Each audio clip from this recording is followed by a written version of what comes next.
Hey guys! Tonight we dive into the loud, smoky, and slightly grimy world of the medieval tavern. It was the overlooked heart of any village, the unofficial gossip hub, and the one spot where a knight, a peasant, and a bard could all get just as drunk, and just as likely to be pickpocketed. More than a drinking hole, it was where danger, humor, and sickness all blended under a thatched roof. Before you settle in, take a second to like the video and subscribe, only if you're truly enjoying the content I create here. Drop a comment letting me know where you're watching from and what time it is on your end. I love seeing our little community span across the globe. Now, lower the lights and maybe switch on a fan for that gentle ambient hum. So, let's slowly step into tonight's tale together. You've just made your way down a muddy road, thick with the scent of horse, smoke, and something that might have once been soup. Naturally, it's either raining or just stopped, leaving everything slick, including your one and only pair of shoes. You're worn out, hungry, and you've already dodged a turnip-laden cart twice. It's time for a drink. So, how do you locate a tavern in a medieval town? There are no neon signs, no online reviews, and definitely no GPS to guide you. What you do have is your sense of hearing. Just follow the ruckus. Beyond the blacksmith's hammering and the fishmonger loudly praising his fresh river eels, you'll catch the sounds of laughter, shouting, and someone passionately belting out a song about a goose. And there it is, a lopsided wooden structure, tilting just enough to suggest even the building itself has had a few drinks. Above the entrance hangs a weathered sign, barely readable, featuring a rough illustration. Maybe it's a barrel, maybe a bear, maybe both. Whatever it is, you've arrived. Welcome to the tavern. The doorstep is slick with spilled ale, and as you push open the heavy, iron-hinged door, it groans with a drawn-out creak so theatrical it could pass for its own act. Immediately a wave of warm air greets you, thick with the scent of smoke, damp wool, old beer, and something vaguely meaty. It hits you like a boozy handshake. You've arrived. The ceiling inside is so low that tall men have to stoop, and the inebriated inevitably knock their heads. The floor is plain dirt. Not figuratively, actually dirt. Someone's scattered straw over it, perhaps to give the illusion of cleanliness. It doesn't help. There are no private booths, no servers handing out menus, and absolutely no quiet chatter. This is a medieval tavern, and it operates in just two modes, rowdy and closed, usually because of a fire. You notice an empty spot on a crooked bench by the hearth, though it's damp with something you'd rather not identify. Nearby, a heated argument is unfolding over a stolen chicken. Someone else is slumped over, unconscious, still clutching a ladle like it's a prized possession. A one-eyed dog gnaws a bone beneath a table, looking as if he owns the place. And this, my friend, is only the entrance. You've barely stepped inside, and already the air reeks of a night you'll either cherish or regret. As the heavy tavern door thuds shut behind you, the dimness closes in, wrapping around your senses like a damp woolen shroud. It's warm, a bit stifling, and just shady enough to raise your guard. Your eyes begin to adjust. Candlelight flickers against soot-blackened walls, casting restless shadows that make even the furniture seem like it's ready to start trouble. In the far corner, the hearth roars, providing both warmth and a constant threat of catching the place on fire. Smoke coils lazily through the air, struggling to escape through a chimney that may or may not be clogged by a very dead crow. But what strikes you most isn't the noise or the heat, it's the smell. A medieval tavern doesn't so much have a scent as it delivers a full sensory assault. The top notes are ale, warm, sour, and generously spilled on just about everything.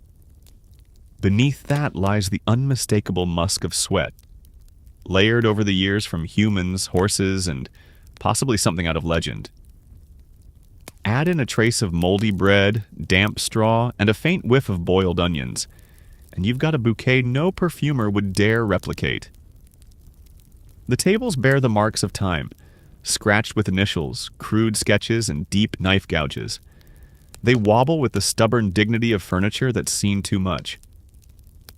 The benches groan beneath the weight of muddy boots, heavy cloaks, and questionable life choices. The floor, true to its word, is dirt, topped with straw meant to absorb spilled drinks, spit, and the odd unconscious patron. You tread carefully. One misstep, and your foot sinks into something with a texture you'd rather not identify. The crowd pulses like a single, chaotic organism.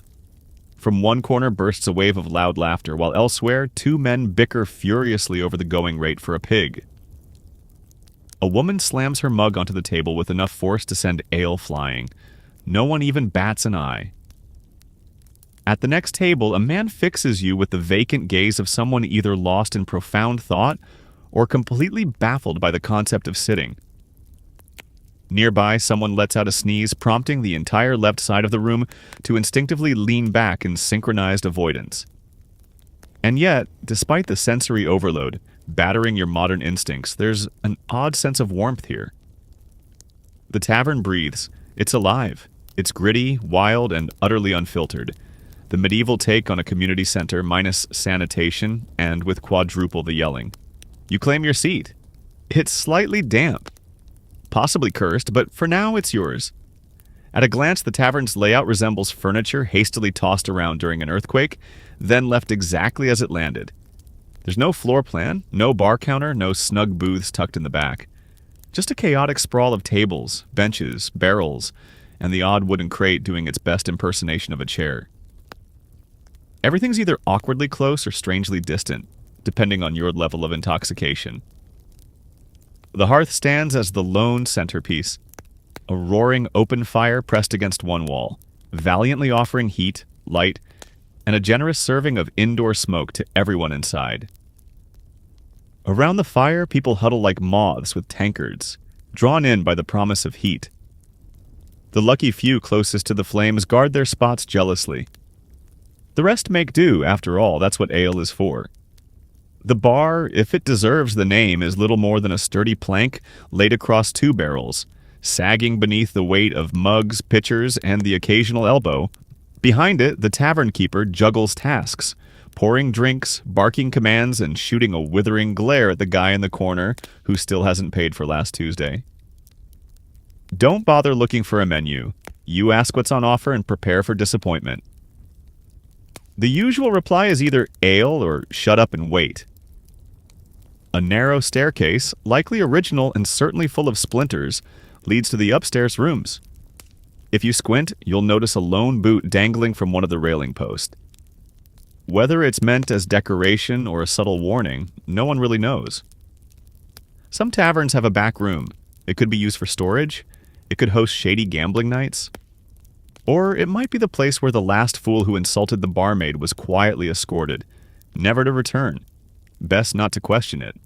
The walls are darkened with layers of candle soot. The windows are draped in greasy cloth or stretched animal hide. And every surface gleams with the wear of countless elbows, muddy boots, and centuries of spilled ale. And possibly a chicken. Somehow, whether through the chaos or because of it, the place functions. Everyone seems to know where to stand, how to sit, when to raise their voice, and when to duck. It's not structured, but it pulses with life. Every medieval tavern has a ruler, and it's not the local noble or the man collecting taxes. It's the tavern keeper. They might not wear a crown, but make no mistake. This person's in charge. Part cook, part server, part bookkeeper, part babysitter, and full-time enforcer of tavern law, the tavern keeper, is a one-person powerhouse who doesn't tolerate foolishness. If it's a man, he's probably barrel-chested, weathered, perpetually scowling, and seems to be made of cured meat, old scars, and regrettable choices. If it's a woman, and quite often it is, she's sharper than a blacksmith's file and can quiet an entire room with just a glance. Either way, they've seen it all, heard worse, and wiped blood out of straw before the morning meal. Regulars get a nod, strangers get the side-eye, and anyone causing trouble gets a tankard to the skull. Behind the bar, they track who's paid, who's in debt, and who's already had far too much. All without jotting down a single note, because while reading may be scarce in medieval times, tavern memory is the stuff of legend. The tavern keeper sets the atmosphere. If they're in high spirits, the room buzzes with energy. If they're sour, you do well to finish your drink quickly and keep the punchlines to yourself. They're the referee in every shouting match, the judge in every cheating dispute, and the first to reach for a club when fists start flying. You don't cross the tavern keeper. They know everything: who owes coin, who's sneaking around with whom, and who just rolled into town under a fake name. Looking for answers? Slip the barkeep a coin. Looking to stay safe? Grab a seat within arm's reach. Need a favor? Hopefully you didn't smash a mug last week. Some tavern keepers have a helper. Maybe a son, daughter, spouse, or an orphan they've unofficially adopted, now hauling barrels twice their size. These helpers deliver drinks, scrub the floors, and do their best to avoid spills and getting trampled by staggering patrons. So while the tavern might seem like pure chaos to you, it's actually a finely balanced ecosystem. And at the heart of it all, reigning like a storm god in an apron, stands the one figure holding back the tide of chaos and keeping the ale pouring, the tavern keeper. You finally ease onto a creaky bench, sidestepping flying elbows and a splash of questionable stew. Your throat is parched, your boots are soggy, and now it's time for the main event, the drink. But don't go looking for a wine list or a gleaming mug. This is a medieval tavern. Your drink options are few, lukewarm, and potentially hazardous. First up, the classic ale. It's unfiltered, unpasteurized, and likely brewed in the back room where the tavern dog naps. Thick and cloudy, it often arrives with a few floaters, stray grains, clumps of yeast, or maybe a piece of the last patron's mustache. It's not chilled, there's no ice, and you don't ask how long it's been aging in that barrel. You just drink and hope for the best. Next on the menu, mead, the famed honey wine. Sounds elegant, doesn't it? In truth, it's sweet, potent, and sometimes downright volatile. If the tavern keeper brewed it personally, it could be a smooth delight, or a mouthful of remorse and bee venom. It's typically reserved for nobles, wedding feasts, or that one bard who refuses to accept payment in anything but gold or mead. Then there's cider, brewed from apples that were either just picked or left rotting under a tree for 3 weeks. It's sharp, tangy, and poured into chipped mugs that might end up holding soup come morning. It's the go-to drink in orchard-heavy areas, or for those simply hoping to sip something strong enough to forget the odor of the person next to them. Wine? Technically, yes. But unless you're in Southern Europe or the local nobility is visiting, it's probably diluted, borderline vinegar, and handed over with a generous helping of sarcasm. Quality wine is saved for lords, bishops, and that merchant who just offloaded a dozen crates of salt. As for water, well, that's a daring gamble considering it's often laced with invisible doom. Boiling takes precious fuel, and clean wells are few and far between. That's why even the kids drink ale. It's not for the buzz, it's for surviving past age 8 without succumbing to dysentery. No one's measuring pours or mixing drinks with precision here. You drink from wooden, clay, or tin mugs, some still crusted with yesterday's stew. You lift the mug, give it a sniff, and take a sip. It's hot, it's bitter, and strangely just right. In a medieval tavern, if it's liquid and won't kill you instantly, it counts as a vintage. So, you made it through the drink? Just about.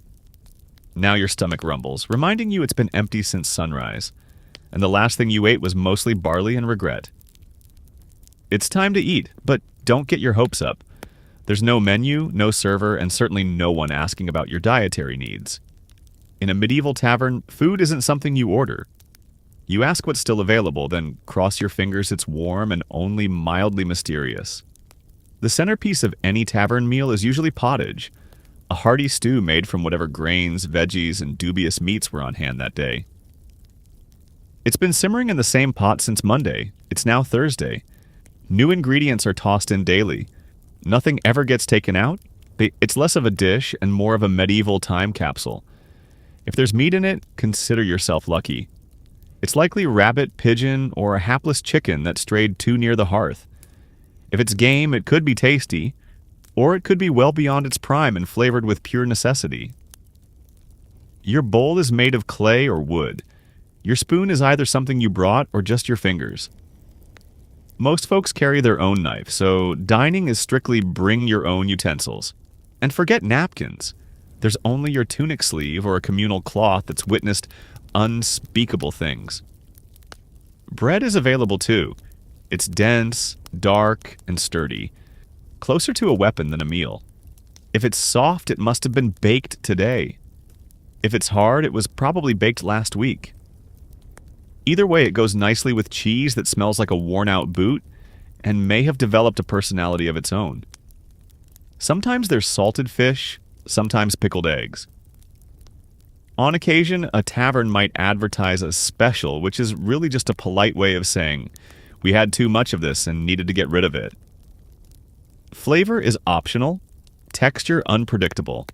Yet in the glow of the firelight, surrounded by chatter, and with something warm in your hands, it's honestly not so bad. It fills you up. It's hot.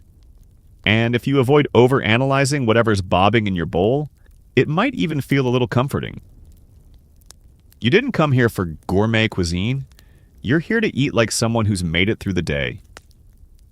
Once you've claimed a seat, hopefully one without a knife wedged into it, you begin to notice the real show. The people. A medieval tavern is the original social feed. Noisy, unruly, half-true, and entirely too much information. On your left, a red-faced farmer is halfway through his fourth ale, once again recounting the tale of his cow giving birth sideways. He claps you on the shoulder mid-sentence like you're an old friend, or maybe just a stand-in for the pig he normally drinks with. Across the room, a hooded figure lingers in the shadows, sipping his drink in slow, brooding silence. He might be a runaway monk, a highwayman, or simply someone with a strong aversion to eye contact. Either way, you're not striking up a conversation unless you're ready to vanish behind the stables. By the hearth, a soldier in dented armor is entertaining a crowd with grand tales of war. His story features dragons, Frenchmen, and a sword that speaks. It's clearly nonsense. No one minds. His mug is full and the crowd is roaring with laughter. Nearby, a merchant, loud, sweaty, and uninvited, is shouting grain prices to a room that never asked. He flashes gold coins from his pouch like a man hoping to get robbed before midnight. At a crooked table nearby, two locals play dice with dead serious faces. One's obviously cheating. The other notices, but says nothing, likely waiting for his ale to run dry before picking that battle. In the corner, a bard strums away, his voice cracking on the high notes of a love song that sounds suspiciously improvised. No one complains. He's wearing pants and mostly in tune, already a step up from last night's performer. Women move through the crowd, some part of the tavern staff, others pursuing their own trade. They're sharp-eyed, self-assured, and not to be messed with. They'll flirt, joke, or knock your teeth out. Your tone decides which. Children sometimes weave through the crowd, snatching scraps of bread or the odd coin. No one stops them. It's just part of the flow. Everyone's observing, drinking, scheming, and acting like they don't see the man passed out beneath the table. This tavern isn't just a place to eat and drink. It's a living, breathing play. And tonight, you're part of the cast. Forget lutes and ballads for a while. The true soundtrack of a medieval tavern isn't music. It's a symphony of chaos. It starts with the clatter of mugs, dozens crashing onto wooden tables in celebration, bargaining, or simple drunken aim. Some hit with a joyful clink, others smash to pieces. Both earn a round of cheers. Then comes the laughter. Deep, booming belly laughs echo like they've broken free from wild boars. Most of it defies logic. A farmer snorts at his own joke about hay. A knight bursts into giggles over the word pottage. A monk wheezes uncontrollably every time someone says duck. You figure out fast, don't ask questions. Voices stack on top of each other, each louder than the next, battling for attention like roosters in a coop. There's bickering, tall tales, loud rants about taxes, and at least one guy twisting scripture to win a bet. The bartender hollers drink orders while swatting at flies.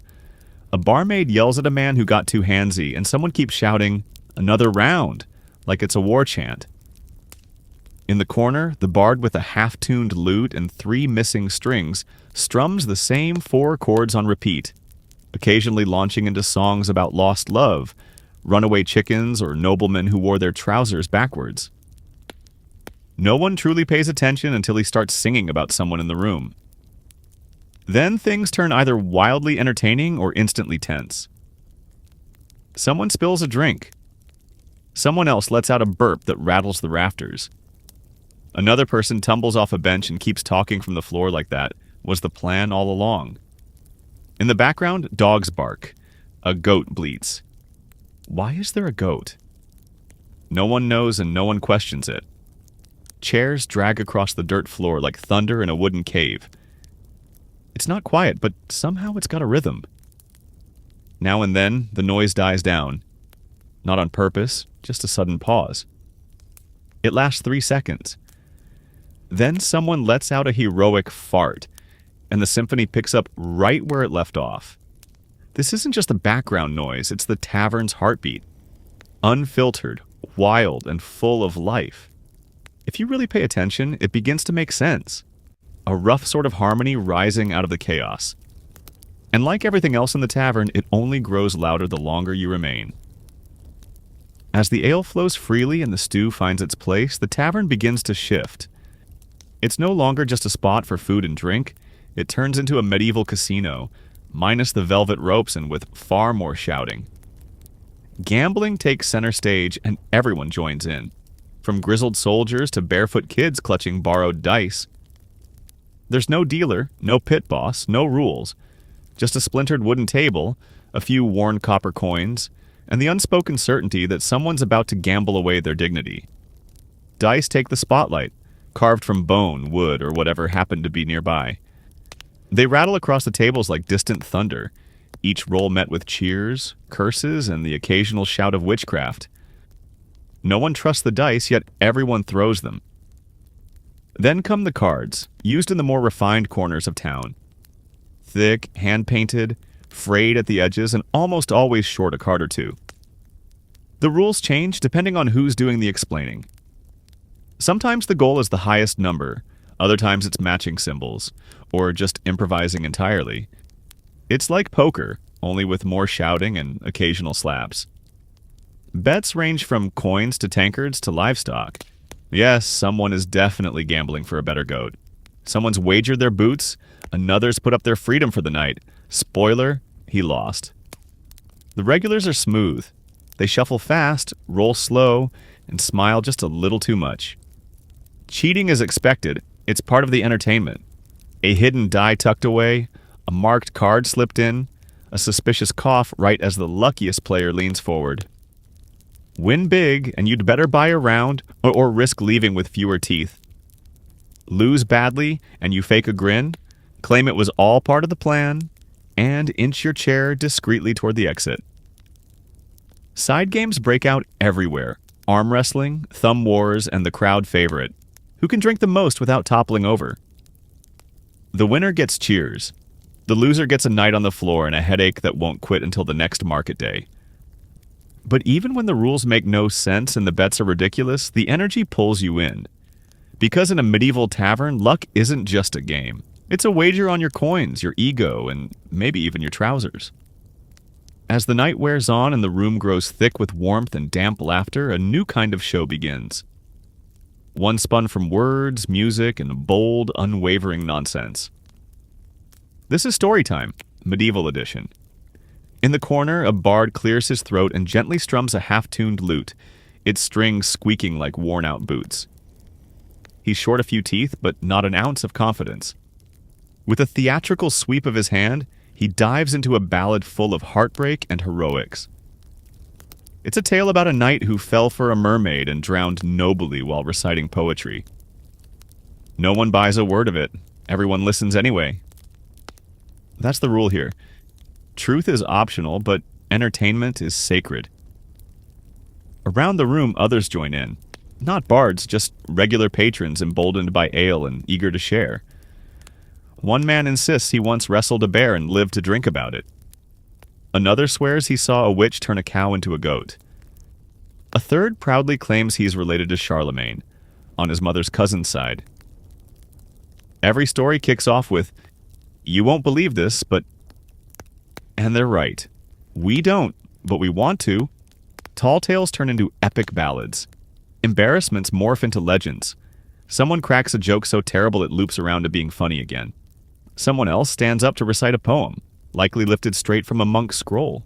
The crowd responds with applause, whistles, or chunks of bread, depending on how much they liked it, or didn't. If fortune smiles, a scold or minstrel might be passing through, seasoned performers who roam from village to village, trading tunes and tales for coins, hot meals, and now and then, a night beneath a roof.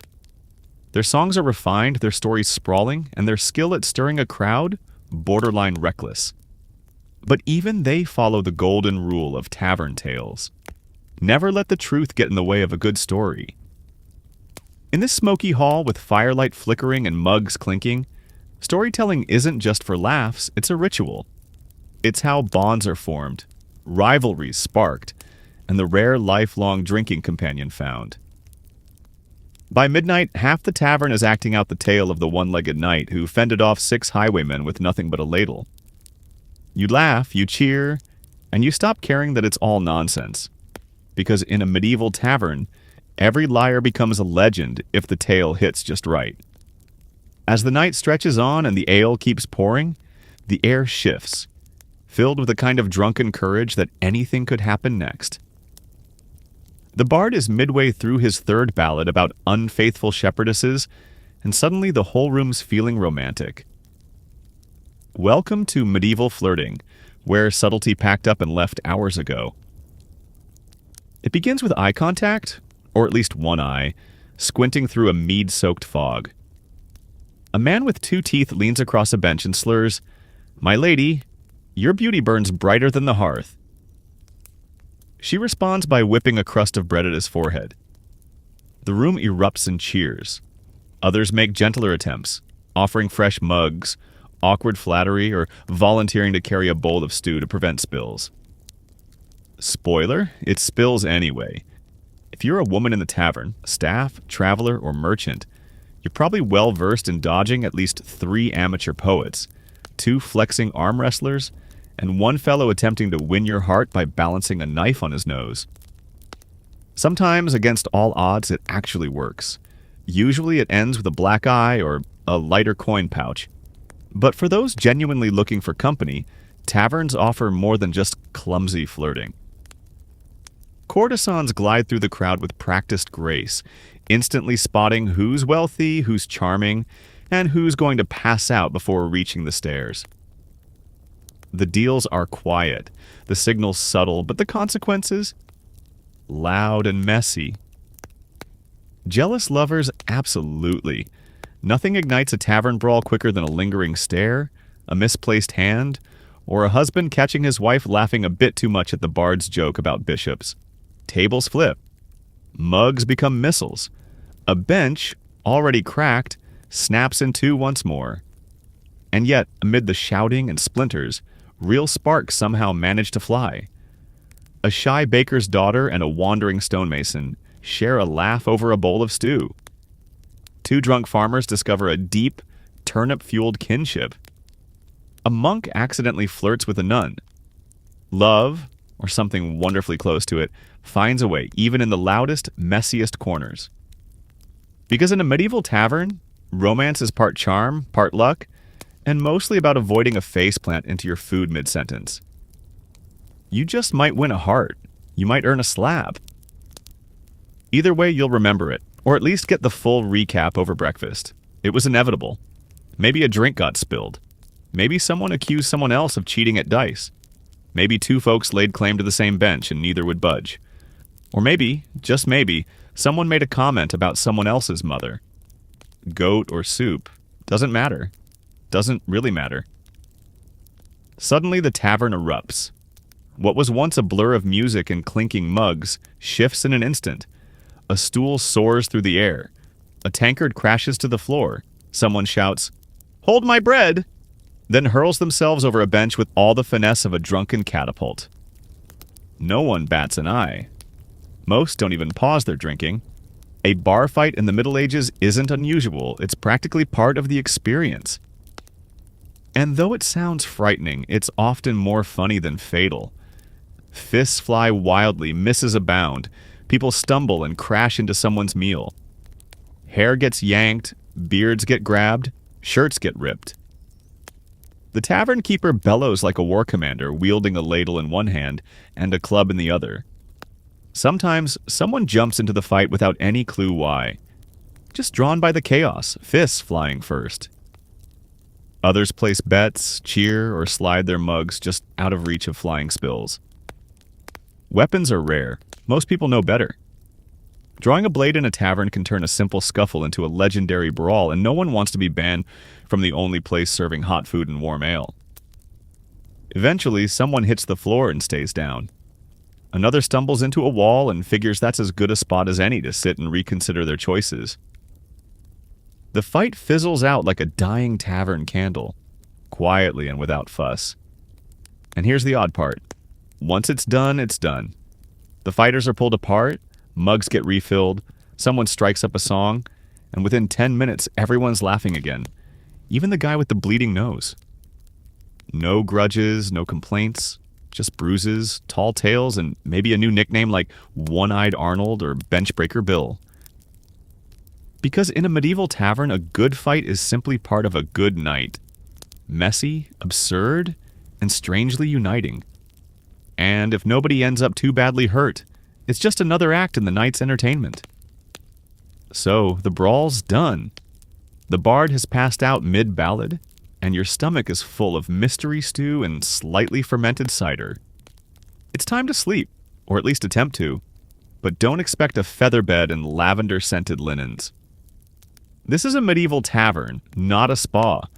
If the tavern offers lodging, it's likely a creaky staircase away. Upstairs, past slanted floors and beams low enough to test your skull's durability. The rooms are small, cold, and absolutely shared. Privacy doesn't exist. You're sleeping shoulder to shoulder with strangers. Some snoring like church bells. Others dreaming loudly in languages you've never heard. Beds. Technically, most are straw-stuffed mattresses. Thin, lumpy, and crawling with what medieval folks fondly called companions. You lay down fully clothed, boots on, dagger under your pillow, not for comfort, but for defensive strategy. Blankets are shared, so are smells. And if someone had garlic earlier, someone always has garlic. It will become an intimate part of your dreams. If you're too poor or too drunk for a room, you sleep downstairs on a bench, under a table, or just in a corner by the hearth, curled up next to a dog that may or may not belong to the tavern. You'll be stepped on, probably sneezed on, and maybe used as a footrest. The tavern never really quiets. Even after the last mug is drained and the last fight patched up, there's always someone muttering in their sleep, a log popping in the fire, or a distant fart echoing through the rafters. Yet somehow you drift off. It's not comfortable, it's not clean, but it's safe enough. The fire keeps the worst of the cold away. The tavern keeper keeps watch with one eye open and a club in hand. Up or out, that's your wake-up call. There's no breakfast buffet. If you're lucky, there's more pottage, even thicker than last night. The bread is rewarmed and the ale is watered down, but no one has the energy to complain. Some patrons simply dunk their heads in a barrel of rainwater outside and call it clean living. You check your pouch, 2 coins and a button. Better than you expected. Your boots are still there. One has a bite mark, but they're still yours. A win. A few new faces trickle in. Early risers, travelers, workers looking for a drink before facing livestock, taxes, or worse, neighbors. The tavern begins to wake up once more like a beast stirring from a deep slumber. Someone begins recounting a story from last night. It's already different, of course. Now there were 2 fights, and the bar song summoned a ghost. Everyone nods as if it's the gospel truth. The night was pure chaos. The morning is groggy, grimy, and laced with regret. Yet you smile because somehow you survived it. By now you can feel the sweat, the smoke, and the sticky ale caked under your boots. You've survived the shouting, the flirting, the pottage, and maybe even a flying bench. And through it all, one thing stands out. The medieval tavern wasn't just a place to drink. It was the heart of the community. In a world without phones, newspapers, or social networks, the tavern was where the news spread. A merchant from the coast could bring gossip from a distant port. A soldier might describe the war from the front lines. A bard could sing songs that wove people together, even if the lyrics shifted with each telling. This was a place for connection. Farmers drank alongside craftsmen. Pilgrims shared bread with thieves. Strangers became friends, or at least drinking buddies until the second round. Here social classes blurred, rumors took root, alliances were formed, and grudges either died or grew stronger depending on how the dice landed. The tavern was also where business was done. Deals were struck, contracts sealed over splinters and spilled cider. It was a court, a confessional, and a theater stage all rolled into one. You could find a job, lose your purse, get married, or start a feud all in one evening. And it offered something else, too. Something you couldn't buy at the market or pray for in a chapel. Relief from the cold, the work, the endless struggle of surviving medieval life. For a few hours you could sit by a fire, hear a bad joke, sing a worse song, and briefly forget how harsh the outside world really was. Even if the ale was warm, the bed was itchy, and the food had more bones than broth, the tavern gave you a sense of being alive among the living. And in an age where anything, from disease to war to a harsh winter, could take you without warning, that was no small comfort. So when you stepped into a medieval tavern, you weren't just buying a drink. You were buying belonging, story, and maybe, if the floor wasn't too crowded, a place to sleep where the fire still burned. Because long before cafes, pubs, and coffee houses, there was the tavern. Loud, dirty, honest, and absolutely unforgettable. Before she became the most iconic face of ancient Egypt, immortalized in a limestone bust with high cheekbones and a gaze frozen in serene confidence, Nefertiti was a woman shrouded in mystery. Her name means the beautiful one has come, but no one knows for sure where she came from. Some believe she was the daughter of a powerful Egyptian official named Ai, possibly even the sister of Akhenaten. Others argue she was a foreign princess sent to Egypt as part of a marriage alliance. While her origins are debated, her influence is undeniable. Nefertiti appears in the historical record like a flash of lightning, sudden, brilliant, and transformative. She enters Akhenaten's life not as a passive queen, but as an equal partner in a reign that would shake Egypt's religious and cultural foundations. Together, they would dismantle centuries of tradition, discard the pantheon of gods, and elevate the sun disk Aten as the one true deity. This wasn't just a religious shift, it was an earthquake that cracked the bedrock of Egyptian civilization. Imagine a society built around temples, priests, and rituals, suddenly being told overnight that their gods were false and their worship obsolete. Akhenaten didn't just preach monotheism, he enforced it. The temples of Amun were shut down. His name was chiseled off monuments, statues were shattered, entire cities were abandoned. In their place, Akhenaten built something new, Akhetaten, a city dedicated entirely to Aten, where the sun would rise directly between the cliffs and bathe the city in sacred light. And through it all, Nefertiti stood by his side, not as a silent consort, but as a full participant. In the reliefs of the period, she is shown worshipping Aten with the same reverence as Akhenaten. Their daughters are often depicted with them, heads tilted toward the radiant sun. It was a family portrait unlike anything seen in Egyptian art before or since. Even the style of the art changed, no longer stiff and formal, but loose, exaggerated, and sometimes even intimate. The king and queen kissing, playing with their children, praying in soft robes beneath the sun. Nefertiti was everywhere in this new world. At times, she even overshadowed her husband. Some historians believe she held real political power, perhaps even acting as co-regent. There are inscriptions that refer to her as Nefertiti Neferraten, a name some believe she used when she began ruling on her own. It's unclear whether Akhenaten shared the throne out of love, strategy, or necessity. But one thing was clear. Without Nefertiti, this revolution might not have held together as long as it did.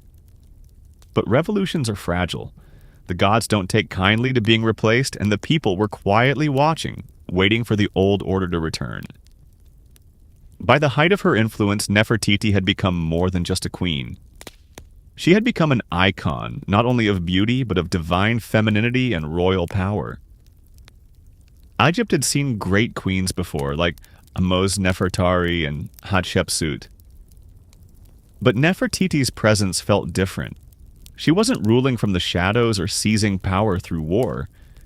She was reshaping the spiritual and cultural fabric of Egypt, alongside her husband in real time, embodying a living goddess. She bore Akhenaten's 6 daughters, Meritaten, Meketaten, Ankhesenpaten, and others, who were often depicted in family scenes beneath the rays of a 10. Curiously, no sons were ever confirmed. In a kingdom obsessed with lineage, this posed both a political problem and a historical mystery. Was it fate, or was something else at play? Some suggest that Akhenaten may have had sons with other wives, or even more controversially with Nefertiti herself, sparking modern speculation and uncomfortable theories that range from the speculative to the salacious. What is certain, however, is that motherhood was central to her image. In art, Nefertiti is often portrayed cradling her children, their tiny arms reaching up to touch her cheeks. These aren't stiff, cold statues.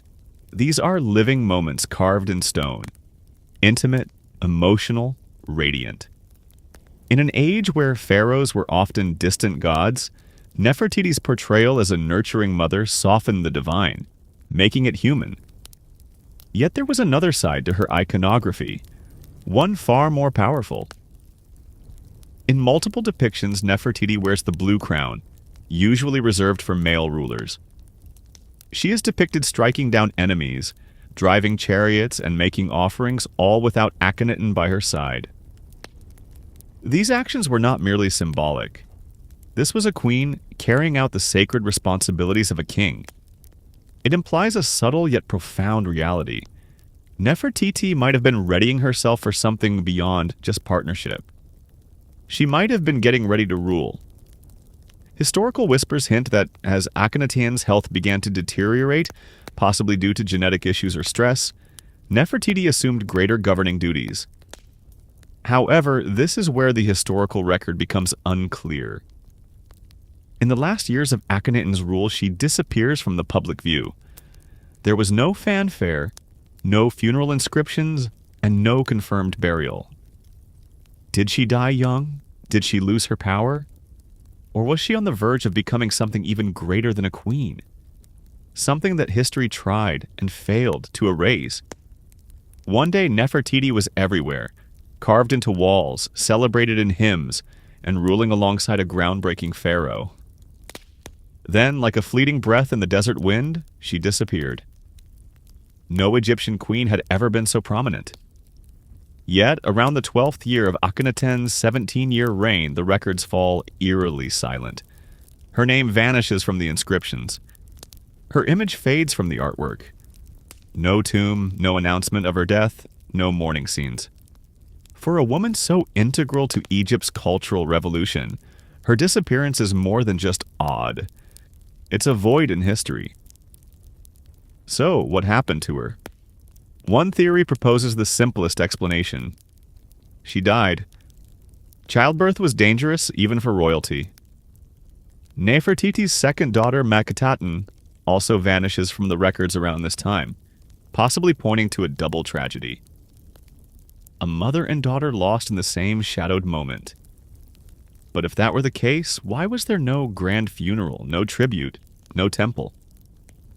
This was a woman worshipped like a goddess. A quiet death doesn't match the narrative. Others have suggested a more political explanation.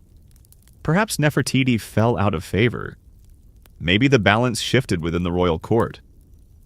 Akhenaten, growing more isolated, could have pushed her aside, possibly in favor of another consort.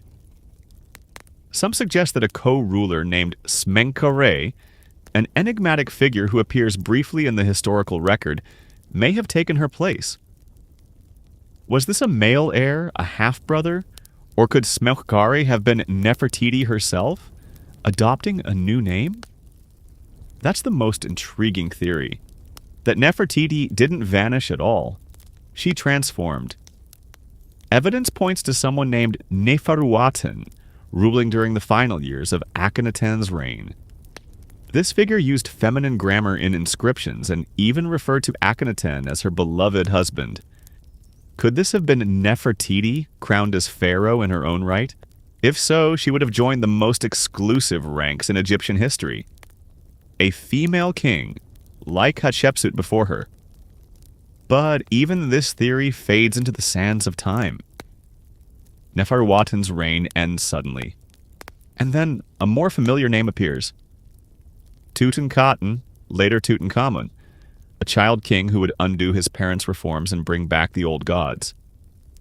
If Nefertiti did reign alone, it was brief. A child king scarcely old enough to grasp a scepter. His name was Tutankhaten, later changed to Tutankhamun, and he would become the most famous pharaoh in the world, not for his actions during life, but for the treasures discovered in his untouched tomb. But what truly matters here is this. Who was his mother? The historical records remain frustratingly silent. His father was almost certainly Akhenaten, but the identity of his mother remains clouded in uncertainty. Some scholars suggest Nefertiti was his stepmother, while others speculate she may have been his biological mother, pointing to artwork and timing that seem to place him as a young child during her last known public appearances. If Nefertiti truly gave birth to Tutankhamun, it would make sense. His early reign was clearly influenced by someone with a strong and steady hand. His decisions to undo his father's religious revolution may not have been entirely his own, and that's where the mystery deepens. Who was steering the ship during Tutankhamun's fragile reign? The boy king was only about 9 when he ascended to the throne. A child cannot restore a religious empire on his own. Someone had to be working behind the scenes. Someone experienced in court politics, religion, and public symbolism. Could it have been Nefertiti, ruling from the shadows? Or was it the high priest possibly her father? Or perhaps it was both of them, working together to undo the chaos of Amarna and restore Egypt to its ancient gods. One of the more compelling pieces of evidence comes from a golden shrine found in Tutankhamun's tomb. It depicts a woman anointing the young king, with features strikingly similar to Nefertiti. If that was indeed her, it suggests she may not have vanished after all, but instead remained at the center of power in a more subtle role. Yet, without a named tomb or a confirmed mummy, we are left with only fragments of the truth. Was Nefertiti buried just inches away, sealed off and forgotten beneath layers of history and gold? That idea captured the world's imagination, a queen lying just beyond reach. Egyptologists held their breath, but further scans produced inconclusive results. Excavations slowed, funding dried up, and once again Nefertiti retreated into the realm of myth.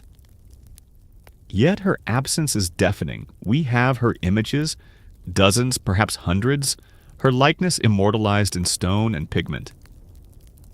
Her bust, now in Berlin, continues to gaze with unfathomable grace across museum glass, as if she knows something we don't, as if she's waiting. Every year new excavations continue in Amarna and the Valley of the Kings. Every year whispers stir. Could a sealed chamber finally reveal her secrets? Could a cracked stone or forgotten sand uncover her true name? Or is she destined to remain the eternal riddle, an unfinished sentence in the story of Egypt? If history buried her, it didn't succeed for long, because the search for Nefertiti never truly stopped. It only deepened. If her tomb was never found and her body never identified, why do we still remember Nefertiti? The answer lies behind museum glass, bathed in soft lights at Berlin's Neues Museum, a painted limestone sculpture that has captivated the world since its rediscovery in 1912, the bust of Nefertiti. She gazes forward with poise and serenity. Her long neck is graceful, her blue crown distinct, and her features so refined they almost seem modern. One eye is unfinished, possibly left that way intentionally, or perhaps a forgotten detail during the final days of the workshop. Yet, even incomplete, she remains timeless, unforgettable. The bust was discovered by German archaeologist Ludwig Borchardt in the ruins of the sculptor Thutmose's studio at Amarna. She gazes forward with poise and serenity, her long neck graceful, her blue crown distinct, and her features so refined they almost feel modern. One eye is unfinished, perhaps left that way intentionally, or perhaps a forgotten detail during the workshop's final days. Yet, even incomplete, she is timeless, unforgettable. The bust was discovered by German archaeologist Ludwig Borchardt in the ruins of the sculptor Thutmoses' studio at Amarna. She gazes forward with poise and serenity, her long neck graceful, her blue crown distinct, and her features so refined they almost feel modern. One eye is unfinished, perhaps left that way intentionally, or perhaps a forgotten detail during the workshop's final days. Yet even incomplete, she is timeless, unforgettable. The bust was discovered by German archaeologist Ludwig Borchardt in the ruins of the sculptor Thutmoses' studio at Amarna. It's astonishing how a single sculpture, fragile and mute, can bring back to life someone long forgotten by history. We may never discover her tomb or learn the details of her death. Yet, through this bust, Nefertiti accomplished something remarkable. She became immortal, not in gold, but in the collective memory of humanity. Though her face remains unmoving, the story it tells continues to resonate more powerfully than ever, echoing through the centuries. Nefertiti's story exists in the space between stone and silence, between what is known and what is imagined. Few figures in ancient history have sparked such unyielding fascination and deep mystery. She is a paradox, one of the most recorded women of her era, yet still largely elusive and beyond full understanding. Over the ages, people have imagined her in many different ways. Some saw her as a goddess walking among mortals, the very image of divine beauty. Others believed she was a brilliant strategist, the power behind the throne, or perhaps the throne itself. To some, she became a tragic, romantic figure, swept away by the tide of revolution. Others depict her as driven, even merciless, maneuvering through a crumbling empire with grace and precision. But what can we say with certainty? We know she was far more than just a queen.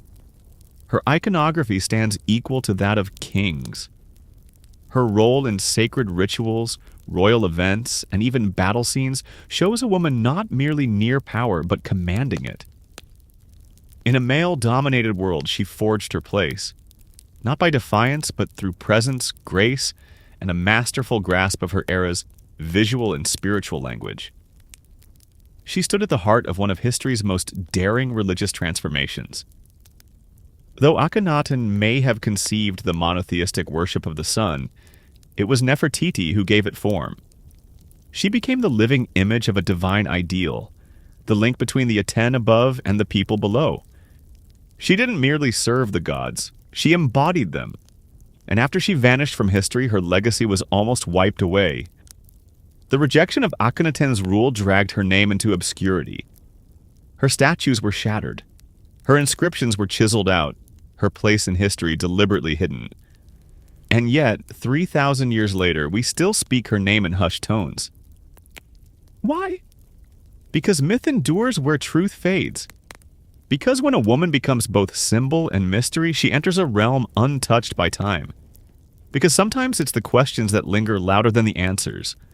And perhaps that's precisely what Nefertiti intended. To be remembered, not defined. To be revered, not confined. To live on, not as a woman bound to one tomb, but as a queen shrouded in eternal mystery. Over 3,000 years have passed since Nefertiti last walked under Egypt's sun. And still her shadow lingers over our world, reflected in museum glass, murmured in university corridors, captured in books and documentaries. Unlike so many from history, she hasn't receded into the background. If anything, her presence expands with each passing age. There's something magnetic about her, something beyond beauty. Beauty is familiar to us. What captivates is the mystery. The intentional gaps in her story feel like a provocation, a silent dare, inviting us to uncover her truth while ensuring we never fully can. In that sense, she's transcended history. She's become an archetype. Each generation reshapes Nefertiti in its own reflection. In the early 1900s, she was cast as an exotic beauty, mysterious and demure. During the rise of feminism, she emerged as a symbol of female strength, an ancient sovereign erased by patriarchy. Today, she appears in media as a fashion icon, an African queen, a strategist, perhaps even a forgotten pharaoh. She has lived countless second lives, not through history, but through the power of imagination. But perhaps that's the truest form of afterlife. In ancient Egypt, immortality wasn't solely about preserving the body. It was about remembrance. If your name was uttered, your image recognized, your story passed on, then you endured. You could roam the field of reeds, feast with the gods, transcend death itself. Nefertiti, whether by intent or fate, has done exactly that. Her name echoes across the globe. Her face ranks among the most iconic in all of human history. Her fragmented story still captivates. So perhaps her greatest legacy wasn't etched in a tomb or hidden beneath desert sands. It was the lasting intrigue she inspired. She left us with the perfect enigma, a life partly visible, partly lost, and entirely unforgettable. And maybe that was her ultimate act of power, not merely to govern an empire, influence faith, or nurture royal heirs, but to become eternal. Nefertiti, the beautiful one who has come, never truly departed. She lingers in our curiosity, in our awe, in our desire to recall the women history sought to erase. She endures not through gold or grandeur, but through the timeless pursuit to uncover her. And what could be more immortal than that? In China, where mist clings to the hills and the wind sings through bamboo groves, a dragon rests. But this is no creature of myth, no fire-breathing legend. This dragon is sculpted from soil and stone, shaped by centuries of weathered hands and enduring vision. It is the Longji rice terraces, known to locals as the dragon's backbone. Its curves ripple along the mountainside like scales glistening with water, rice, and ancestral pride. From afar, the terraces resemble a slumbering beast. The hills undulate with measured grace, each tier rising and sinking like the sinew of a breathing form. But as you draw near, you'll discover something even more vibrant. Water murmurs gently through hand-carved channels. Young rice shoots sway in the wind, and at sunrise, mist blankets the hills like breath exhaled from the dragon's nostrils. These terraces are no product of haste. Their tale began more than 700 years ago when the Zhuang and Yao people, ethnic minorities rooted in these mountains, chose to cultivate the steep land instead of leaving it behind. Flat land was limited. Machines were unheard of. So they turned to the mountains and asked a humble question: how do we survive here? The answer unfolded over generations. With nothing but stone tools and bamboo baskets, they sculpted the slopes, inch by inch, year after year. With every tier they formed, they didn't just shape the land, they taught it to breathe in rhythm with their lives. Rain turned into a resource. Steepness transformed into nourishment. Rice, the essence of life, took root where once only gravity held sway. Slowly, the terraces took the form of a resting dragon, mighty, enduring, revered. This was more than farming. It was balance, a quiet agreement between people and the land. Every inch of the mountain was honored, none wasted, and none coerced to change by force. Instead, they partnered with the land, molding it in gentle arcs and flowing lines, heating the wind, tracing the paths of water. Today, the dragon's backbone continues to nourish entire villages, but more than sustenance, it stands as a testament to what patience can create. In a world that sprints ahead, this dragon was never hunted. It was quietly, faithfully carved, layer by layer, dream by dream. To walk through the Longji rice terraces is to enter a landscape shaped by determination. There are no illusions, no traces of machines, no marks of corporate planning. What unfolds across these mountains are the imprints of human resilience. Each curve, each incline, each gliding stream was placed stone by hands that understood the heartbeat of the earth. Centuries ago, when the Zhuang and Yao peoples first gazed upon these steep, unforgiving slopes, they didn't see barriers, they saw potential. The lowlands were claimed, the fertile valleys already cultivated. But in these rugged heights they sensed promise. If only they could teach the earth to listen. With no machinery, they began with wooden shovels, stone hoes, and baskets of soil and stone hauled on backs weathered by time. Gradually, terraces emerged, horizontal veins etched into the mountains secured by hand-laid stone walls. These weren't random slices into the hillside, and they were deliberate. Every level had to be precisely aligned, not just to retain water, but to guide it gently from one tier to the next without loss. A single misstep could bring down an entire stretch. Too steep, and the water would race away. Too flat, and it would pool and rot. So they measured not with tools, but with inherited instinct. Children learned from elders, and elders studied the rhythms of the seasons. In time, the mountain yielded. Not in defeat, but in trust. The outcome: a landscape that challenges nature by moving in harmony with it. From the valley floor to the mist-touched summits, these terraces ascend like a spiral staircase into the heavens. They echo the land's contours with such grace it feels as though the mountain shaped them on its own. But it didn't. These lines were drawn by human hands, without engines, without cement, without blueprints. Only time, patience, and the quiet wisdom of trial and error. It's the belief that even the steepest land can be shaped to sustain life. Today, these terraces still work the soil, cultivated, maintained, and honored. No bulldozers, no quick fixes. The old methods endure not because they reject progress, but because they revealed a truth: that when tradition runs deep, it can weather any storm. If the dragon's backbone is made of muscle and bone, then water is its lifeblood. It moves silently, without engines or machinery, following age-old paths that descend from mountain springs to each terrace beneath. This graceful water system isn't random. It's the hidden rhythm of the terraces, the reason they've lasted through the ages. High on the slopes, rain and spring water are gathered in slender ditches and hand-shaped earth canals. From that point, gravity serves as the farmer's quiet partner. Water flows down from one terrace to the next, calmly filling each field before continuing onward. The system is smooth and continuous, delivering just the right amount to every rice plot. Never too much, never too little. There are no switches or valves here. Instead, control comes from simple gates of wood or stone, guided by skilled hands and generations of instinct. If a single terrace overflows, it can flood the one below. If another leaks, it may bring drought. That's why the villagers, the caretakers of this fragile balance, walk the narrow ridges each day, inspecting, fine-tuning, attuned to the rhythm of the water. It feels less like farming and more like playing a finely tuned instrument. One wrong note and the harmony unravels, but water does more than nourish the rice. It reflects the sky. In spring, when the terraces are first filled, the fields become sheets of glass.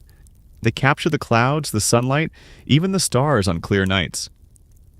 Many visitors call the view dreamlike, as if the mountain has turned into a living mirror, holding both earth and sky. Then summer arrives.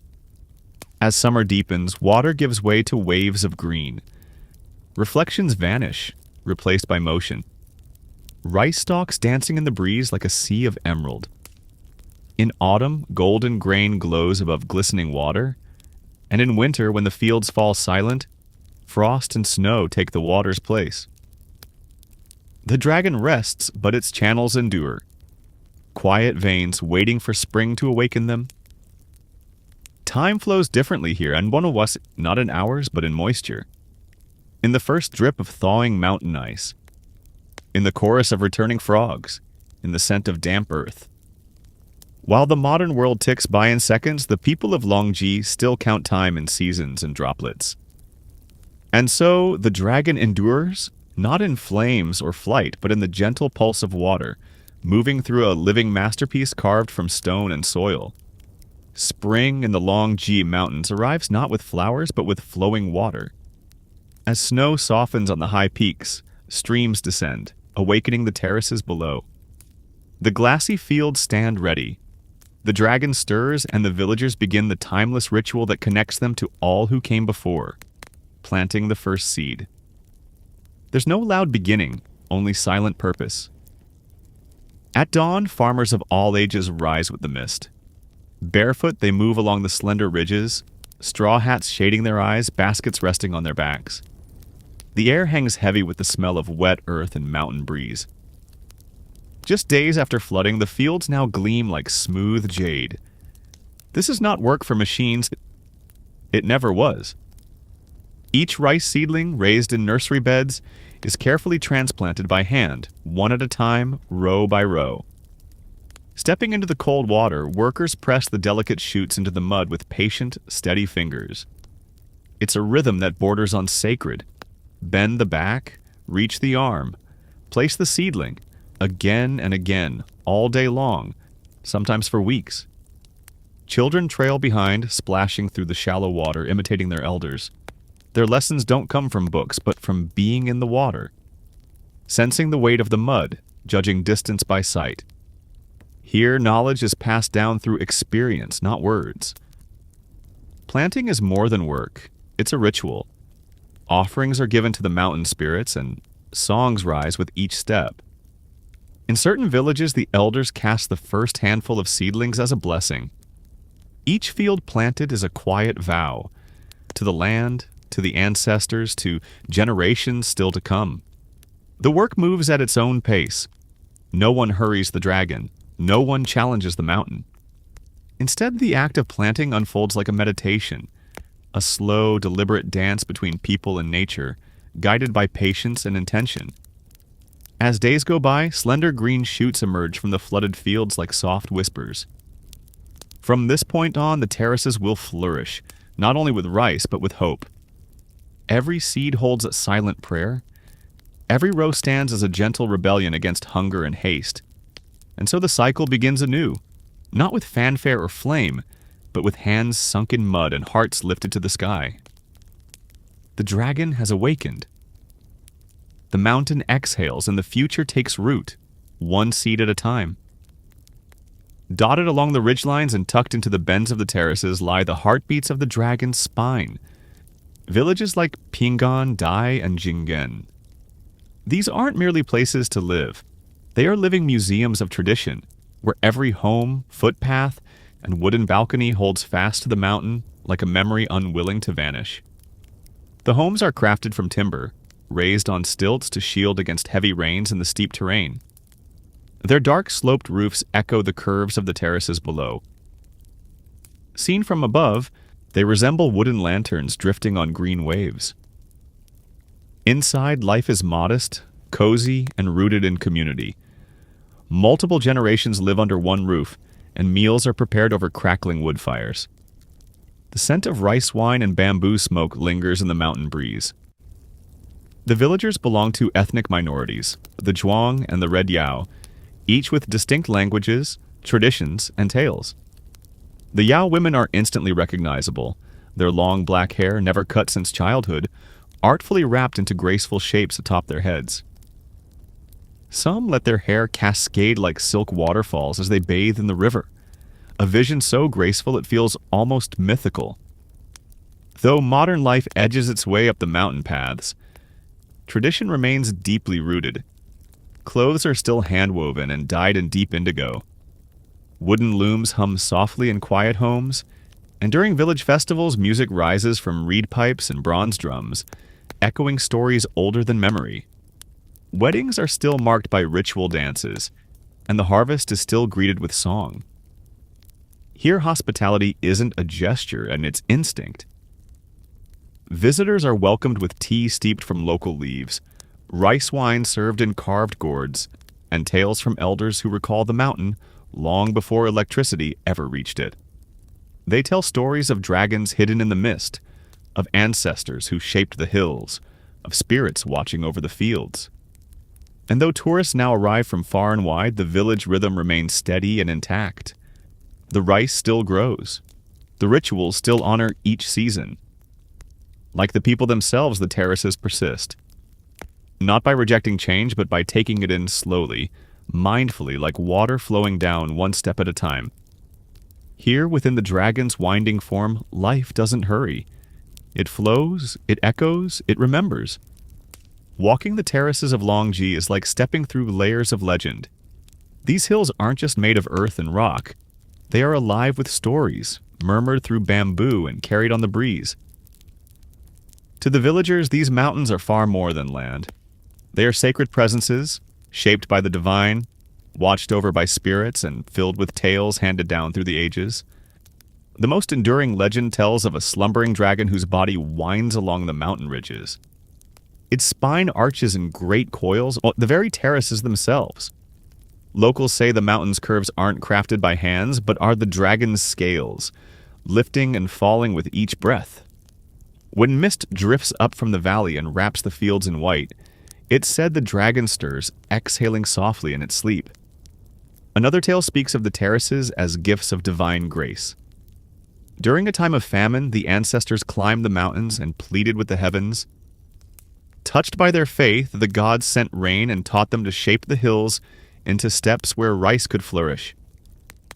The people listened, and the dragon emerged to guide their hands.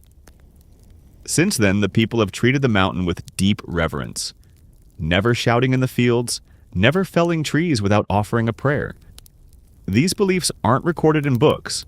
They live in the songs sung while planting, in the incense lit before a new season begins, in the quiet honored on mist-filled mornings.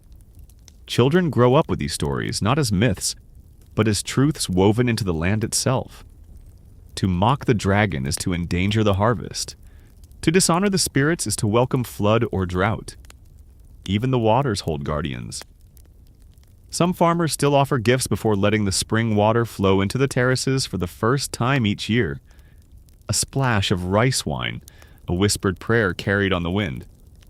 Not done for spectacle, just a tradition as instinctive as tying a shoe.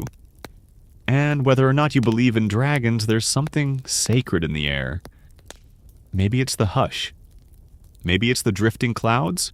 Or perhaps it's the quiet, knowing that this place is more than human effort.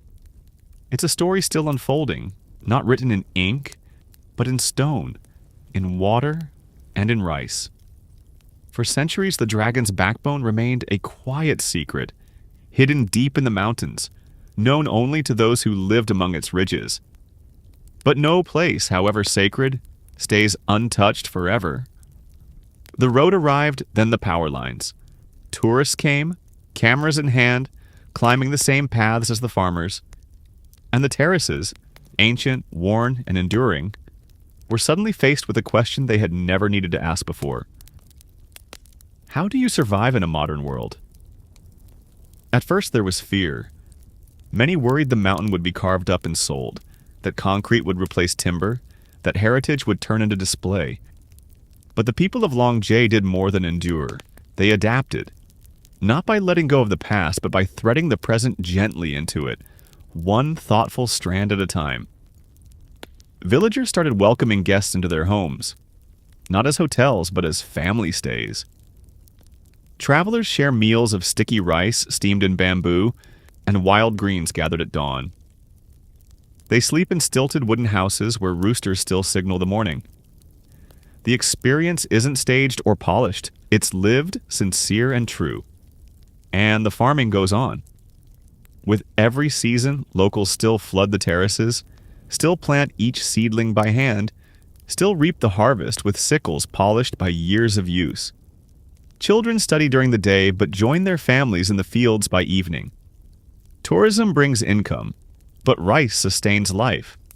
One supports the other. Both are vital. Some young villagers have ventured to the cities, yet many find their way back home. There's a quiet pull to the terraces, something more profound than nostalgia. It's in the sound of water gliding through the channels, in the way stars shimmer in the paddies, in how the mountains gently teach patience. Local festivals have grown louder, true, and microphones now echo where once only drums spoke. Beside sacred springs, signs appear in both Mandarin and English. Yet the traditions endure. Offerings continue to be given. Elders still guide the songs. The dragon's spine didn't reject change as it welcomed it, adapting with grace and harmony. The terraces survive not because they're untouched by time, but because they move with it, shifting, adapting, but never breaking. In a time when tradition is frequently set aside for advancement, Long G quietly proves that progress can tread softly when it wants to. That ancient practices still have a place in today's world, especially when they hold such beauty. The dragon's spine is never fixed. Each season brings a new layer, a change in hue, a shift in spirit. While cities evolve over years, the terraces shift within weeks, cloaked not only in light but in cadence. To stay with them for a full year is to see a mountain exhale. Spring comes like a mirror. The terraces fill with water for planting, and their still surfaces reflect the sky like sheets of silver. Clouds don't just float above, they drift beneath your feet. Visitors often describe it as walking through heaven. Though the fields seem bare, they are rich with promise. Beneath the surface, life begins to awaken. Summer unfurls in vibrant green. The rice shoots rise tall and true, covering the hills in waves of emerald. From afar, the terraces resemble flowing ribbons of velvet, stretching in all directions. The air hangs warm and humid. Frogs sing from the paddies. Farmers, knee-deep in water, labor from sunrise to sunset, their hats drifting like small sails across a jade ocean. Autumn arrives in gold. It's the season of harvest. The ripened rice sets the terraces ablaze in sunlight, gleaming with grain. The fields sway with the breeze while drums beat through the villages. Families come together. Voices rise in song. Sticky rice steams. It's more than a season, it's a festival. The dragon, fully awakened, shares its gifts. Then winter hushes the mountain. The terraces fall quiet. Water recedes. Snow may descend, powdering the steps in gentle white. At times, frost laces the walls like delicate thread. No tools lie in the fields, no voices echo. Only silence remains. The dragon sleeps at rest, awaiting its next breath. Each season pens its own verse. Spring reflects, summer thrives, autumn nourishes, winter sleeps. The beauty of Long G lies not just in its form, but in its rhythm, in its quiet embrace of time, in its gentle transformations that speak without ever needing to be heard. Photographers come here chasing the light, trying to seize something timeless. But the terraces pause for no one. They shift and breathe, reminding us gently that beauty isn't still. It's a rhythm, a ritual, a vow refreshed each season. And so the dragon stirs once more, not with fire or fury, but through water, harvest, and breeze. In the end, the terraces are more than farmland. They are a vow, silent, sweeping, etched into the mountain's skin. A promise carried from hand to hand, through seasons and across generations. The dragon's backbone is more than an agricultural feat or an engineering marvel. It is a testament to what unfolds when people choose to live in harmony with the land, not in defiance of it. There were simpler routes. The ancestors of Long could have sought out valleys, pursued level ground, but they remained. They read the hillside, heeded the stones, followed the flow of water, and in doing so they turned the extraordinary into the everyday, nourishing entire villages along the mountainside. Each curve carries a lesson, not only about rice, but about patience, heritage, and devotion. These terraces weren't shaped in years, nor even in decades. They took centuries. There's no shortcut to harmony, no machine that can recreate the wisdom pressed into every stone wall by weathered hands and steady resolve. And yet, nothing about them is still. The terraces live. They change. They shift with the weather, adapt to the people's needs, and follow the contours of the earth. That's their secret. They were never fixed, always flowing. Even as the modern world ascends the hills with its signals and screens, the terraces stay rooted. They evolve, but they endure because their foundation lies not only in soil. They live in story, in ceremony, in the quiet, lasting act of placing a seed and believing in the sky. To walk the dragon's spine is to witness a pact between people and the land, a pact written in sweat and sunlight, reaffirmed with every harvest. It reminds us that progress doesn't always rush, and that greatness doesn't always shout. Sometimes it whispers like a stream gliding over stone. And maybe that's why the terraces resonate with so many, from farmers to wanderers to dreamers, because they embody what we've nearly lost. That the most enduring things aren't forged by force, but shaped by rhythm, humility, and time. The dragon rests, the people persist, and the mountain remembers. Most who visit Giza look upward, captivated by the towering pyramids and the watchful eyes of the Great Sphinx. But few wonder about what rests below, beneath the sand, beneath the Nile, beneath centuries of faded tides. In the still waters near the old village of Abu Rash, not far from the Giza Plateau, an unusual story begins to surface. It tells of something massive, weathered, and long overlooked, an underwater sphinx. For generations, local fishermen have murmured stories about it. A smooth-backed figure, its symmetry too precise to be nature's work. A feline shape, half submerged in mud and soaked in silt. During times of drought, when the Nile retreats, fragments rise into view, stone contours, worn grooves, and what some claim is a carved pore, eroded by time yet clearly sculpted by human hands. It lies far from tourist paths. No signs, no ropes, no tour buses waiting nearby. Only reeds, murky water, and stillness. Those who have journeyed there say the land carries a different weight, as if memory lingers in the soil. Beneath the surface, sonar scans reveal geometric shapes and what seem to be deliberately arranged stone blocks. What truly astonishes, however, are the claims that this sphinx-like structure beneath the waters near Giza could be older than the pyramids, not by decades, but by thousands of years. If proven, it would upend the accepted timeline of Egyptian history. The conventional dating places the Great Sphinx at around 2500 BCE. Yet if this submerged figure was truly carved, it might trace back to a time when the Sahara was still green, and the Nile meandered through a wetter, more fertile world. Skeptics argue it's nothing more than a weathered rock, limestone molded by erosion and hopeful imagination.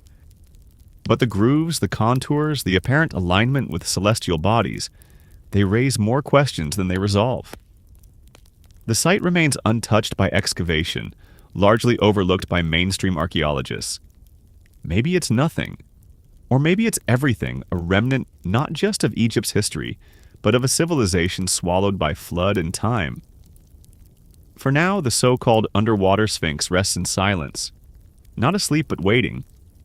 And if it could speak, one might wonder what truths it would reveal, and why so many choose not to hear them. The tale of the underwater sphinx shifted from local folklore to international intrigue in the 1980s. It was then that a handful of independent researchers and divers began releasing unusual findings, descriptions of a colossal lion-bodied form partly submerged near the Giza Plateau. The earliest photos were blurry, ambiguous, and quickly written off by many, but they ignited something that couldn't be contained: curiosity and, more provocatively, doubt.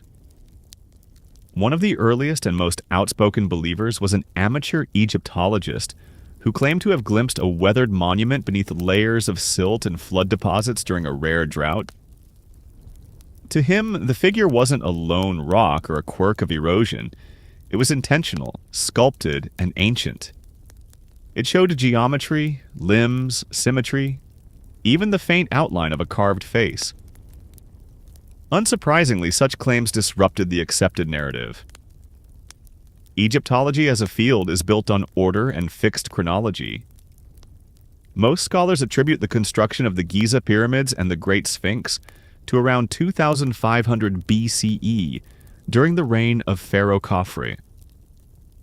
The idea of a second, older, partially submerged Sphinx would demand a reassessment not only of Egyptian history but of the broader timeline of human civilization. Mainstream scholars met the notion with caution, and in some cases, outright disdain. Without peer-reviewed excavations, carbon dating, or stratigraphic analysis, the claim remained speculative and scientifically unverified. Many contended that the so-called underwater Sphinx was most likely a natural formation, limestone shaped over millennia by the Nile's floods and the slow erosion of sediment. In Egypt, they noted, nature often imitates design. Wind, water, and time can carve with remarkable precision, yet the photographs kept resurfacing. The sonar scans continued to reveal curious, unnatural patterns.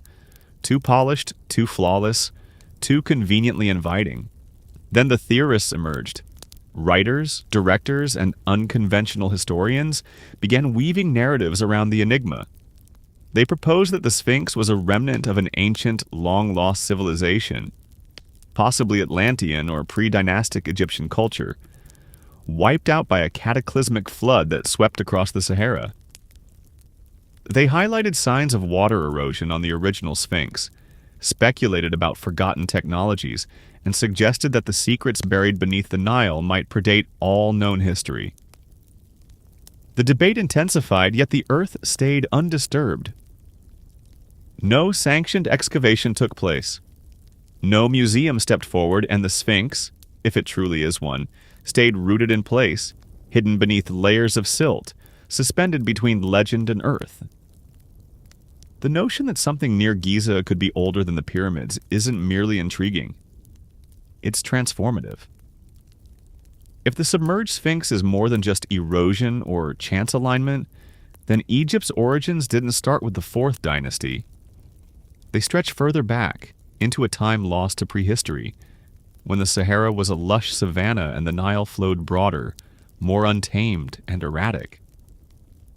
This idea gained momentum in the 1990s, when geologist Dr. Robert Schoch conducted studies on the Great Sphinx itself. He proposed that the pronounced vertical erosion on the Sphinx's enclosure wasn't the result of wind and sand, but of intense, prolonged rainfall. Rainfall that hadn't reached the Giza Plateau since at least 7,000 BCE.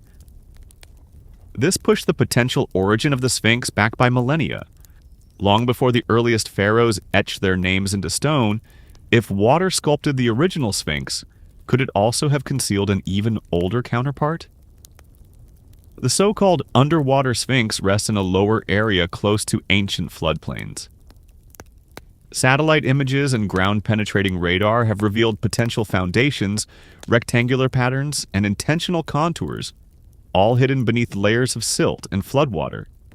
These clues suggest the site might not only rival the Sphinx in age, it could predate it entirely.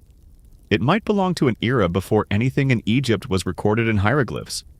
Advocates of the theory highlight the missing chapters in Egypt's history. The span between the end of the Ice Age and the emergence of the earliest dynasties. In that period, the Nile changed its course. The Sahara transformed from lush grasslands into arid desert, and entire civilizations could have risen and vanished, unrecorded and forgotten. The notion that a pre-literate, pre-Ionic culture could have constructed a monument of such magnitude seems unlikely to conventional historians. But is it really? Göbekli Tepe in Turkey was built around 9,600 BCE by hunter-gatherers.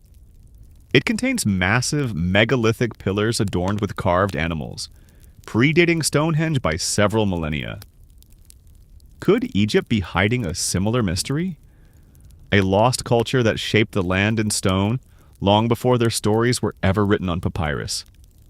If the underwater Sphinx truly dates back to such a time, it would upend our understanding of human history. It would point not just to forgotten ruins, but to a forgotten era, one that may have echoed through time, influencing the builders of Giza, and leaving behind more than legend. Perhaps a monument submerged, then lost to memory. Stone doesn't deceive. It holds memory. And near the site of the so-called underwater Sphinx, it quietly speaks of more than just the passage of time. It speaks of water. Layers of sediment, traces of erosion, and ancient flood patterns suggest a story rooted in a time before the desert turned arid. Before the Nile found its present path. Before the pharaohs etched their legacies into stone. Geologists analyzing photos and data from the site near Abu Rawash have noted unusual erosion patterns. Smooth, rounded channels that point to extended exposure to running water. Not wind, not sand, but rainfall and flowing forces that haven't shaped this landscape for thousands of years. Similar claims have been made about the Great Sphinx, particularly regarding the erosion seen on its surrounding enclosure wall. Skeptics of the conventional timeline argue that the deep vertical fissures along the Sphinx's enclosure don't resemble wind erosion in the slightest. Instead, they mirror the effects of rainfall. Intense, long-lasting prehistoric rain. Now, at the site of the possible underwater Sphinx, that same pattern appears again, only this time concealed beneath a shallow flood basin. In times of low Nile flow or during excavation efforts, portions of the structure are reported to emerge. Lion-like haunches, broad shoulders, and a base that appears unnaturally level. Researchers who have examined the site observe that the basin is geologically active, marked by high clay content and signs of ancient water tables that once rose and fell dramatically. The stone at the site shows significant erosion, but not in a chaotic way. The wear traces the contours of the structure, flowing along lines that imply intentional carving, followed by submersion. Sediment layers surrounding the area date back to the early Holocene, a time when Egypt was lush, wetter, and vulnerable to large-scale flooding. If a monument had been sculpted during that era, it could have endured for centuries before being consumed by mud, forgotten by migrating communities, and entombed beneath the drifting silt of the Nile. Skeptics dismiss it all as coincidence, natural rock formations romanticized into legend by eager imagination. But water doesn't sculpt symmetry. It doesn't etch pores into stone. It doesn't lay out aligned foundations or mirror the geometry of a known sphinx only miles away. So the mystery grows deeper. If water concealed this monument, what else did it take with it? And more pressing still, how much of our past remains buried just beneath the surface? If the underwater sphinx truly exists, silent, carved, and ancient, why has no one uncovered it? Why does it still lie buried beneath layers of mud and silence, overlooked by archaeologists, dismissed by officials, and surrendered to the flow of time? The answer, much like the artifact itself, is hidden beneath the surface. Egypt's archaeological authorities are fiercely protective, and justifiably so.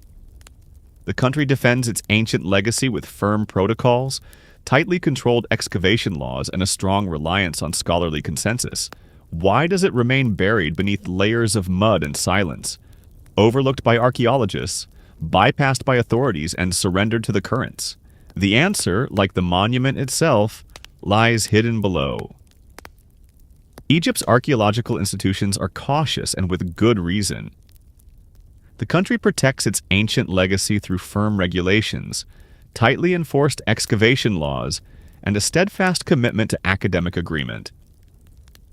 Excavating any site, particularly one that questions the accepted historical timeline, demands permits, funding, global oversight, and above all, institutional backing.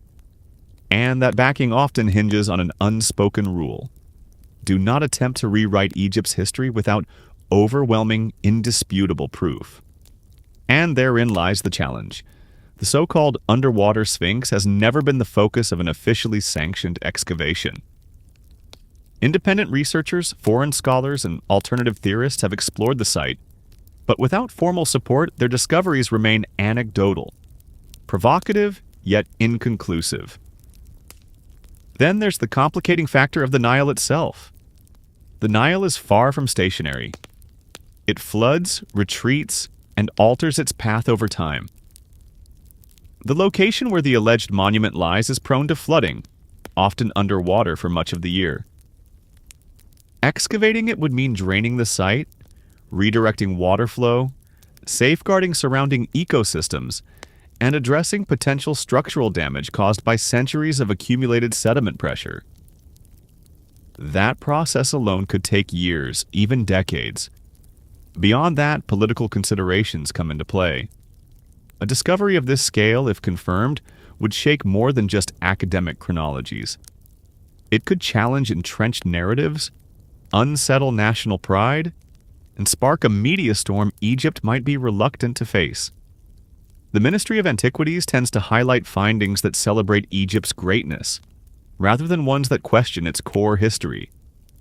There are whispers that some institutions might already possess more knowledge than they disclose, that initial investigations have been conducted quietly, away from the public eye. Yet without official records, peer-reviewed reports, or government statements, such claims veer into the realm of conspiracy. And so the monument stays hidden beneath the surface. Whether by chance or intent, it lies dormant beneath layers of mud and doubt. It's a curious irony that in a country so devoted to safeguarding its ancient heritage, one of its deepest mysteries might be concealed in plain view, unrecognized, unexplored, and untouched by the official passage of time. But nothing remains buried forever. For the ancient Egyptians, the Sphinx was far more than just a statue. It stood as a symbol, part protector, part deity, part enigma. With the body of a lion and the head of a man, the Sphinx embodied strength combined with wisdom, raw power controlled by regal intellect. It served as a cosmic guardian stationed at the boundary where the divine met the human. The most renowned example is, of course, the Great Sphinx of Giza. Soaring 66 feet tall, it has watched over the plateau for more than 4,000 years, facing the rising sun and guarding the tombs of pharaohs.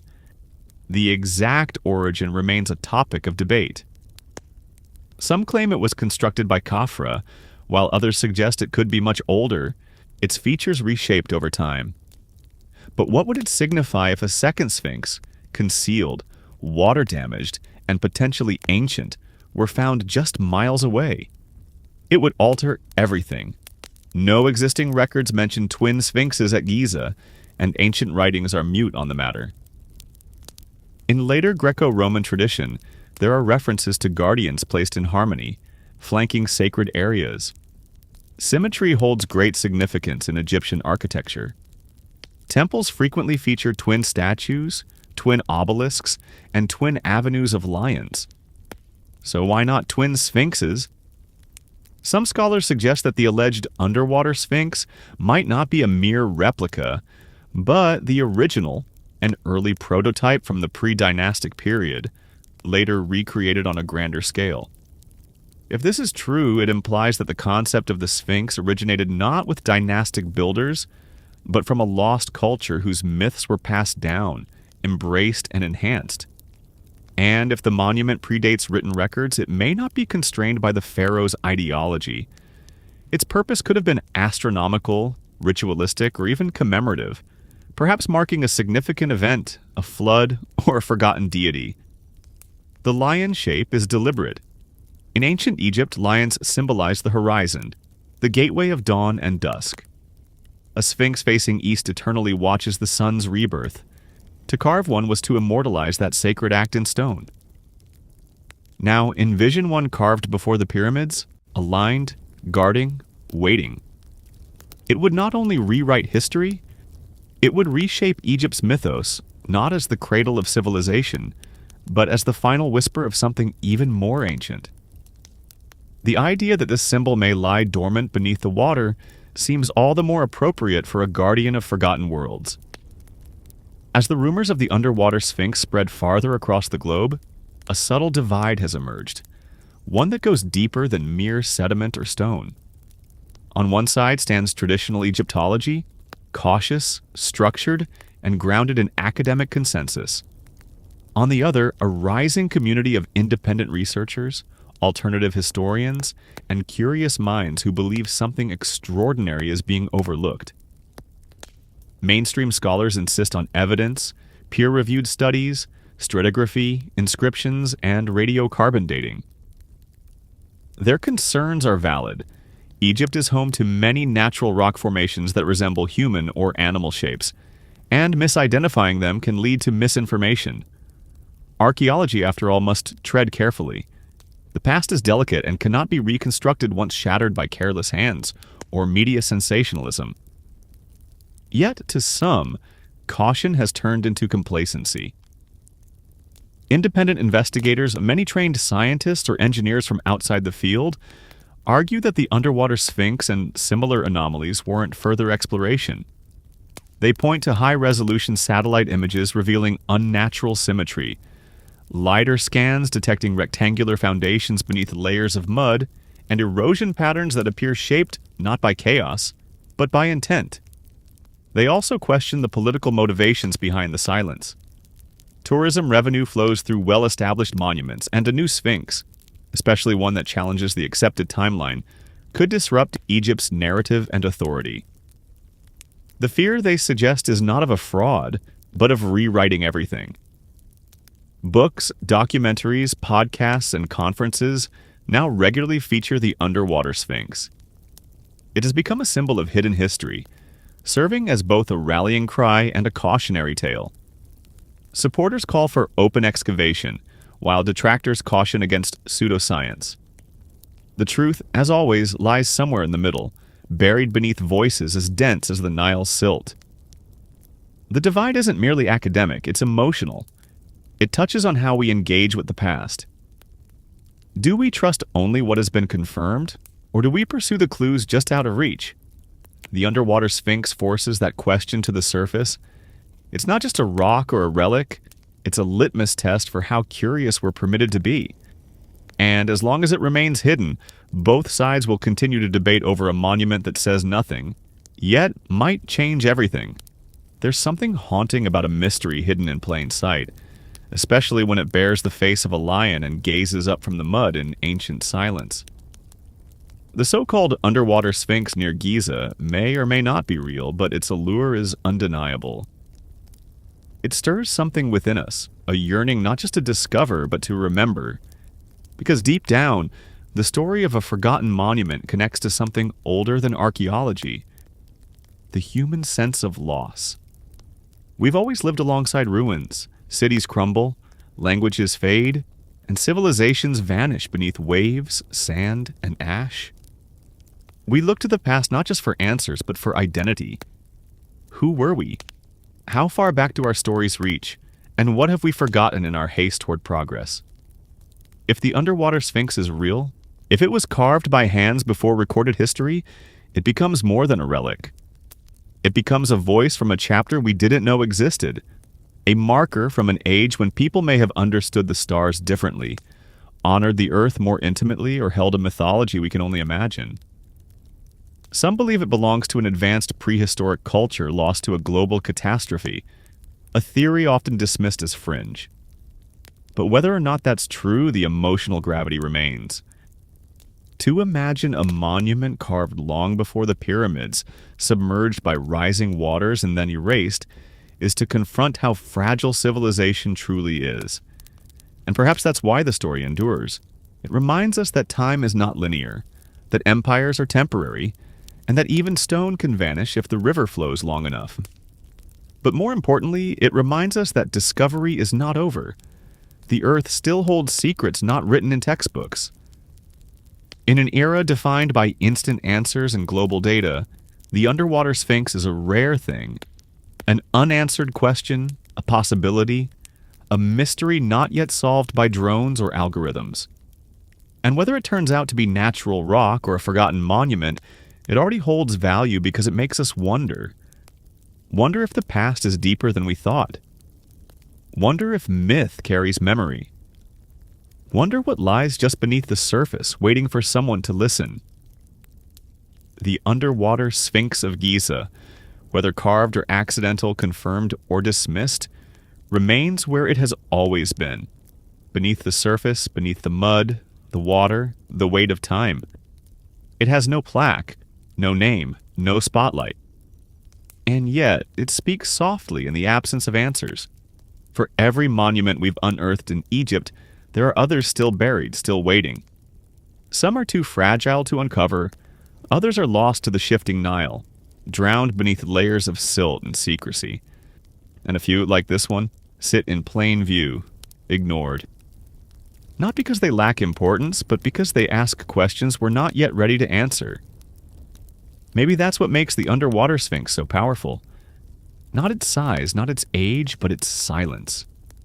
It forces us to confront the limits of what we know and the discomfort of what we might have overlooked. In truth, it may never be excavated. Politics, funding, and tradition form walls taller than any tomb. But that doesn't make it irrelevant. Quite the opposite. The monument's very obscurity has turned it into a mirror, reflecting not just what lies buried, but what we choose to remember and what we choose to forget. It also reminds us that history is not a closed book. It's a living puzzle scattered across landscapes and shorelines, waiting for a shift in tide, a change in thinking, or a brave question to unsettle the dust. Perhaps one day the water will recede and the full form will rise, paws, face, and all. Perhaps radar will confirm what myth has long suspected. Or perhaps the mystery will remain, passed from generation to generation, like a whisper between stones. But whether monument or mirage, the underwater Sphinx already serves its greatest purpose. It stirs the imagination, and in a world drowning in certainty, that may be its greatest gift.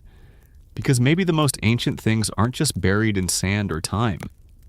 Maybe they're buried in us, in our need to explore, to remember, and to believe that somewhere out there, beneath waves or desert, the past still breathes and still waits to be found.